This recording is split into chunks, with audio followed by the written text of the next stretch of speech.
नमस्कार मेरे प्रिय विद्यार्थियों, कैसे हैं आप लोग। आशा करता हूं आप लोग स्वस्थ होंगे और अच्छे भी होंगे। सबसे पहले हिंदी एजुकेशनल चैनल में मैं आपका स्वागत करता हूं। आज मैं आपके समक्ष आधुनिक काल के महान कवि तथा खड़ी बोली के जनक भारतेंदु हरिश्चंद्र द्वारा रचित कुछ मुकरियों का शब्दार्थ सहित सप्रसंग अर्थ या व्याख्या या भावार्थ को आपके समक्ष अत्यंत ही सरल भाषा में प्रस्तुत करना चाहता हूं। आइए, मुकरी क्या है, मुकरी के बारे में भी वीडियो शुरू करने से पहले संक्षेप में आपको जानकारी दे देता हूं। मुकरी शब्द का शाब्दिक अर्थ कुछ कहकर मुकर जाना होता है। यह अमीर खुसरो द्वारा निर्मित छंद की एक विधा है। यह 4 पंक्तियों का छंद होता है, जिसमें पहली 3 पंक्तियां संदर्भ को प्रस्तुत करती है और अंतिम पंक्ति में प्रस्तुत संदर्भ के 2 अर्थ निहित रहते हैं। इनमें पहला अर्थ अनुमान के आधार पर आधारित होता है, जबकि दूसरा वास्तविक होता है। कहा जाता है कि इस विधा की रचना सबसे पहले अमीर खुसरो ने की थी और अमीर खुसरो ने ही इस लोक काव्य रूप को साहित्यिक बना दिया था। इस विधा को कह मुकरी भी कहा जाता है। मुकरी के विषय में यह भी कहा जाता है कि मुकरी एक बहुविकल्पी शब्द है, जिसका लक्ष्य मनोरंजन करना तो होता ही है, परंतु इसके साथ ही साथ बौद्धिक कुशलता की भी परीक्षा होती है। भारतेंदु हरिश्चंद्र ने अपनी मुकरियों के माध्यम से पाठकों का मनोरंजन तो किया ही है, साथ ही साथ अपने समय में अंग्रेजों की नस्लीय सोच पर भी तीखा प्रहार किया है। तो आइए, अब मैं समय न लेते हुए आपके समक्ष आधुनिक काल के महान कवि भारतेंदु हरिश्चंद्र द्वारा रचित एक मुकरी का शब्दार्थ सहित सप्रसंग अर्थ या व्याख्या या भावार्थ को अत्यंत ही सरल भाषा में आपके समक्ष प्रस्तुत करता हूं। वीडियो शुरू करने से पहले मैं आपको यह बता दूं कि पश्चिम बंगाल सरकार ने क्लास 11 के हिंदी के विद्यार्थियों के लिए भारतेंदु हरिश्चंद्र द्वारा रचित कई मुकरियों को अपने पाठ्यक्रम में शामिल किया है। इसलिए आपके लिए यह वीडियो बहुत ही उपयोगी है। चूंकि इस बार का प्रश्न MCQ बेस्ड पर आधारित प्रश्न है, यानी छोटे छोटे प्रश्न पूछे जाएंगे, इसलिए मैं आपसे अनुरोध करता हूं कि आप इस वीडियो को शुरू से लेकर अंत तक देखने का प्रयास करें, ताकि सभी प्रश्नों का उत्तर आप आसानी से दे सकें। तो चलिए, अब मैं समय न लेते हुए इस वीडियो को शुरू करता हूं। इसे आप ध्यान देकर सुनने की कोशिश कीजिएगा। आधुनिक काल के महान कवि तथा खड़ी बोली के जनक भारतेंदु हरिश्चंद्र कृत एक मुकरी का शब्दार्थ सहित सप्रसंग अर्थ या व्याख्या या भावार्थ। मुकरी। सतएं अठें मुँह घर आवे, तरह तरह की बात सुनावे, घर बैठा ही जोड़े तार, क्यों सखी सज्जन नहीं अखबार। आइए, मुकरी पढ़ने के बाद इसमें जो कठिन शब्द दिखलाई दे रहे हैं, सबसे पहले कठिन शब्दों का अर्थ मैं आपको बता देता हूं। शब्दार्थ। सतएं यानी 7, अठें यानी 8, मो यानी मेरे, जावे यानी आना, सुनावे यानी तरह तरह की बातें सुनाना या बतलाना, जोड़े तार यानी संबंध जोड़ लेना या संबंध बतला देना, सज्जन यानी एक शरीफ व्यक्ति, अखबार यानी समाचार पत्र। आइए, शब्दों का अर्थ बताने के बाद अब मैं संदर्भ आपके सामने प्रस्तुत करने का प्रयास करता हूं। संदर्भ। प्रस्तुत पंक्तियां हमारी पाठ्य पुस्तक, यहां पर आप पाठ्य पुस्तक का नाम दे सकते हैं, जो पुस्तक आपके यहाँ पढ़ाई जाती है। जैसे लिखा जा सकता है, हिंदी साहित्य, कला, संस्कृति और अभिव्यक्ति के पाठ भारतेंदु हरिश्चंद्र की मुकरियां नामक शीर्षक कविता से ली गई है। इस पाठ के रचनाकार भारतेंदु हरिश्चंद्र जी हैं। भारतेंदु हरिश्चंद्र जी को खड़ी बोली का जनक भी कहा जाता है। यही नहीं, इन्हें आधुनिक हिंदी साहित्य का पितामह भी कहा जाता है। कहा जाता है कि भारतेंदु हरिश्चंद्र ने अब तक 14 मुकरियां सन 1884 ईस्वी में लिखी थी, जो नए जमाने की मुकरियां नाम से प्रसिद्ध है।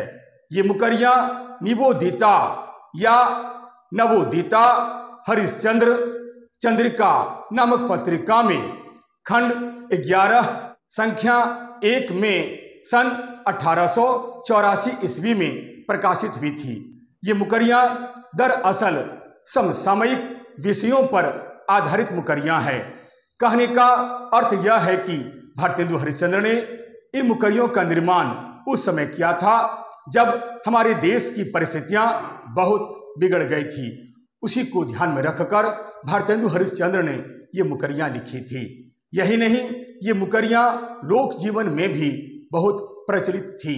प्रस्तुत मुकरी उन्हीं में से एक मुकरी है। आइए अब मैं प्रसंग आपके सामने प्रस्तुत करता हूं। प्रस्तुत मुकरी के माध्यम से भारतेंदु हरिश्चंद्र जी ने अंग्रेजों के समय घर घर पहुंचने वाले समाचार पत्र के बारे में प्रकाश डाला है और यह बतलाया है कि उस समय के समाचार पत्र किस प्रकार लोगों के घर 7वें 8वें दिन पहुंच जाती थी। आइए संदर्भ और प्रसंग बतलाने के बाद मैं एक एक पंक्ति पढ़ता हूं, फिर इसकी व्याख्या आपके समक्ष शुरू करता हूं। पहली पंक्ति, सतें अठें मो घर आवे। सतें यानी 7वें, अठें यानी 8वें, मो यानी मेरे, आवे यानी आना। एक सखी दूसरी सखी से कहती है कि हे सखी, वह प्रत्येक 7वां और 8वां दिन मेरे घर में आ जाता है, यानी हमारे घर में हर 7वें और 8वें दिन पहुंच जाता है। अब मैं अगली पंक्ति पढ़ता हूं। तरह तरह की बात सुनावे, यानी तरह तरह की यानी भिन्न भिन्न प्रकार की खबरें सुनावे यानी सुनाता है। यानी हे सखी, अब मैं उसके बारे में क्या कहूं। जब भी वह हमारे घर आता है तो देश दुनिया की अलग अलग तरह की खबरें सुनाता है। वह तरह तरह की बातें हमसे बताता है। वह तरह तरह की खबरें हम सबको बुलाकर बता देता है।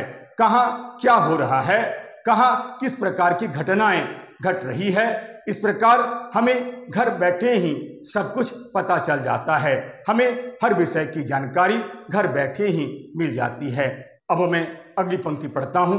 घर बैठा ही जोड़े तार।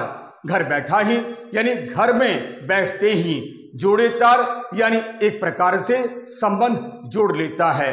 कहने का अर्थ यह है कि सखी अपनी बात को आगे बढ़ाते हुए कहती है कि हे सखी, यही नहीं, वह घर पर बैठे बैठे उन सभी बातों का संबंध जोड़ लेता है कि कहां पर किस कारण से कौन सी घटनाएं घटी है और उस घटना का क्या प्रभाव पड़ा है। इसी प्रकार वह नई नई बातों को हमारे सामने रखता है, यानी वह अनेक प्रकार की बातों को हमारे समक्ष सुनाता है कि कहाँ क्या हो रहा है। हमें घर बैठे ही इस बात की जानकारी मिल जाती है। अब मैं अंतिम पंक्ति पढ़ता हूँ, फिर अर्थ बतलाते हुए इसकी व्याख्या करता हूँ। क्यों सखी सज्जन नहीं अखबार। सखी यानी सहेली, सज्जन यानी भला आदमी, अखबार यानी समाचार पत्र। यह सब सुनकर दूसरी सखी पहली सखी के कहने का आशय समझ जाती है तथा उत्सुकतावश वह उससे पूछती है कि हे सखी, अब यह बताओ कि वह सज्जन कौन है। कहीं वह तुम्हारा साजन यानी पति तो नहीं है, या कोई और व्यक्ति है, या फिर कोई और जाना पहचाना व्यक्ति है जो इस तरह का कार्य करता है। यह सब सुनकर पहली सखी मुकर जाती है तथा वह कहती है कि हे सखी, वह कोई सज्जन व्यक्ति नहीं है, और तो और न ही वह मेरा साजन है, यानी न तो वह मेरा पति है और न ही वह मेरा कोई जाना पहचाना व्यक्ति है, बल्कि वह तो अखबार है जो इस तरह का कार्य करता है। हर 7वें और 8वें दिन हमारे घर आ जाता है और हमें तरह तरह की खबरें सुनाता है। इस तरह वह पहले वाली बात के आशय से मुकर जाती है। आशा करता हूं आप इस मुकरी का अर्थ अच्छी तरह से समझ गए होंगे। आइए व्याख्या करने के बाद अब मैं विशेष आपके सामने प्रस्तुत कर देता हूं। आइए मैं शुरू करता हूं विशेष। प्रस्तुत मुकरी में भारतेंदु हरिश्चंद्र जी ने अंग्रेजों के समय प्रकाशित होने वाले समाचार की चर्चा यहाँ पर की है। साथ ही साथ यह बताया है कि यह समाचार पत्र सप्ताह में केवल एक बार ही छपती थी। प्रस्तुत पद्यांश की भाषा ब्रज भाषा है। यहाँ प्रस्तुत छंद मुकरी छंद में है। यही नहीं, प्रस्तुत पद्यांश मुकरी भाषा में रचित है। भाषा अत्यंत ही सरल, सरस और सुबोध है।